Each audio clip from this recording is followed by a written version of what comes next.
اللہ تعالیٰ نے اپنے حبیب کو پوری انسانیت کے لیے رحمت بنا کر بھیجا. قرآن میں فرمایا گیا ہم نے آپ کو ساری دنیا کے لیے رحمت بنا کر بھیجا ہے.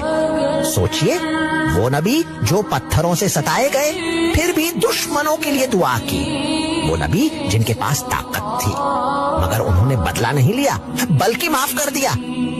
آج اگر ہم چاہتے ہیں کہ ہماری زندگی میں رحمت برسے تو ہمیں بھی اسی رحمت کو اپنانا ہوگا, کیونکہ وہ صرف عرب کے لیے نہیں بلکہ ساری انسانیت کے لیے رحمت بن کر آئے تھے.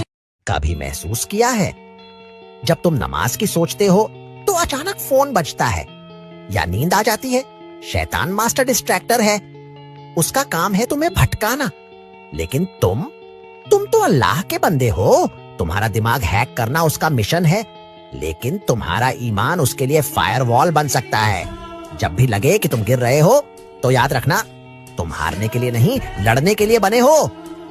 نماز سے کنیکشن جوڑو اور شیطان کے چالوں سے بچ. تم ہر دن سوچتے ہو بس آج لاسٹ, کل سے میں چینج ہو جاؤں گا, کل سے توبہ, کل سے نماز, کل سے اللہ کے قریب. لیکن وہ کل کبھی آتا ہی نہیں.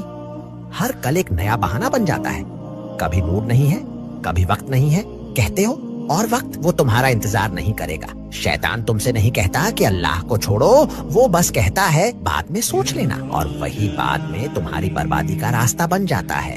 سوچ کے دیکھو اگر موت کل نہیں آج آئی تو تم کس حالت میں اللہ کے سامنے کھڑے ہوگے. تم ایک نئی شروعات کے انتظار میں ہو اور موت تمہارا انتظار نہیں کرتی. سٹارٹ ابھی سے کرو. جب سب کچھ ختم لگ رہا ہو وہی وقت ہوتا ہے اللہ سے واپس جڑنے کا. تھوڑا سا ٹائم نکال کر یہ خوبصورت سی حدیث ضرور سنیے اور ثواب کی نیت سے اس کو زیادہ سے زیادہ شیئر کیجئے. رسول اللہ نے فرمایا کہ بے شک شیطان نے رب سے کہا تھا کہ اے میرے رب تیری عزت کی قسم کہ جب تک تمہارے بندوں کی روحوں میں جان ہے تب تک میں ان کو گمراہ کرتا رہوں گا. تو جواب میں اللہ نے فرمایا کہ میری عزت اور جلال کی قسم جب تک میرے بندے مجھ سے معافی مانگتے رہیں گے میں ان کو معاف کرتا رہوں گا. اللہ اکبر, سبحان اللہ. اور میرے نبی کا فرمان ہے کہ اللہ اس شخص کے چہرے کو تر و تازہ رکھے جو میری حدیث سنے اور دوسروں تک پہنچائے. جوانی ایک امانت ہے جو زیادہ دیر تک نہیں رہتی مگر اس کا حساب سب سے پہلے لیا جائے گا. اللہ کے رسول صلی اللہ علیہ وسلم نے فرمایا قیامت کے دن انسان سے 4 چیزوں کا حساب ہوگا, ان میں سے ایک جوانی کس میں گزاری. سوچو کیا ہماری جوانی صرف سکرول کرنے, سیریز دیکھنے اور دل بہلانے میں جا رہی ہے؟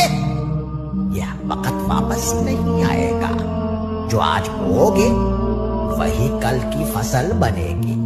جوانی اللہ کی راہ میں لگا دو کیونکہ یہی وقت ہے نام بنانے کا, دنیا میں بھی اور آخرت میں بھی.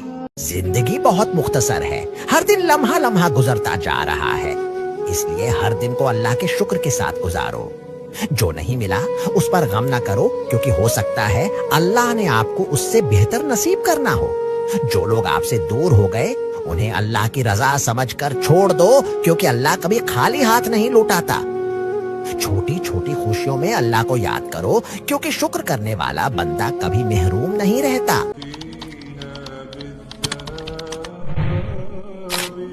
اور آپ کو پتہ ہے کہ ہمارے نبی کی آخری نصیحت اپنی امت کے لیے کیا تھی؟ آپ کے آخری الفاظ کیا تھے؟ آپ نے کہا تھا الصلاۃ. میری امت نماز نہ چھوڑنا, نماز نہ چھوڑنا. تو پھر کیوں ہم نمازیں چھوڑتے ہیں؟ دنیا میں کامیابی کو تلاش کرتے ہیں جبکہ کامیابی تو خود نماز میں چھپی ہے. ساری زندگی بھٹکتے رہتے ہیں, کامیابی کے پیچھے بھاگتے رہتے ہیں, اور وہ دن میں 5 بار کہتا ہے حی علی الصلاۃ حی علی الفلاح. تو کیوں ہم دنیا میں کامیابی کو تلاش کر رہے ہیں جبکہ کامیابی تو اللہ نے نماز میں رکھی ہے. بے چین ہے دل میرا مولا, مجھ پاس بلاؤ نا, ایک بار تم ہی غازی کو میرا حال سناؤ نا. کہنا ذرا یہ دل تجا پوری کرے شان وفا, آنا ہے اب کربلا. مولا مولا حسینا